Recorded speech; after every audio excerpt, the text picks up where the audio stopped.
বই পড়তে আসলে ভালো লাগে। এখন বই থ্রিলার টাইপ বা ভৌতিক স্টোরিগুলো বেশি ভালো লাগে। রোমান্টিক টুকিটাকি খুব একটা পড়া হয় না।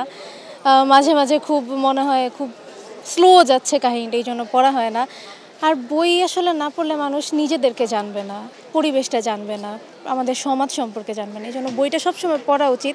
কম হোক বেশি হোক, হয়তো আমরা এখন মোবাইল ফোনে বেশি সম্পৃক্ত, এই কারণে ফোন ছাড়া বই পড়বো এটা হয় না, কিন্তু কিছুটা সময় বের করে হলো বই পড়া উচিত।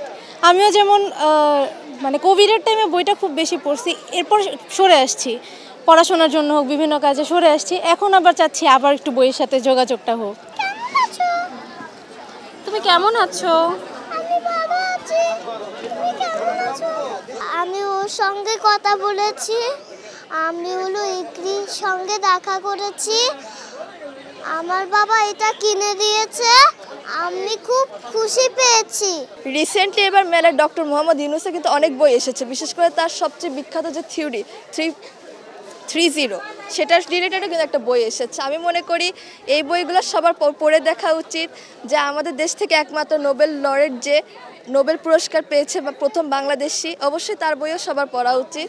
হ্যাঁ, বই পড়া হয়, উপন্যাস পড়া হয়, গল্পের বই পড়া হয়। আর কিনবো, মাত্রই আসা হলো, আজ কিনবো হয়তো বা যাওয়ার সময়, তাই এখন তো বই দেখতেছি। আমি নর্মালি উপন্যাস পড়ি বা রবীন্দ্রনাথের বই পড়ি। আমার মেলায় দুটো বই এসেছে, একটা হচ্ছে বেলিয়ান লাভ, এটা হচ্ছে ওয়ান কাইন্ড অফ রোমান্টিক উপন্যাস, আর এটা হচ্ছে থ্রিলার উপন্যাস, সাইকো থ্রিলার। এটার নাম হচ্ছে আমি লেখক ভট্টাচার্য। দুই ফ্লেভারের একটা উপন্যাস আসলে, যেহেতু একটা রোমান্টিক উপন্যাস এবং এটা মেডিকেল কেন্দ্রিক একটা গল্প। আমি নিজেও একজন ডাক্তার এবং সেই হিসেবে দেখা যায় মেডিকেলের যে ভিতরে অভ্যন্তরীণ বিভিন্ন ধরনের ঘটনা ঘটে সেটা নিয়ে, প্লাস জীবনের সাথে যে প্রেমের একটা সম্পর্ক আছে সেই সম্পর্কগুলো নিয়ে এই বইয়ে বলার চেষ্টা করেছি। আজকে এখানে আমাদের আসা হলো, আমাদের এই বইটা উন্মোচন হয়েছে।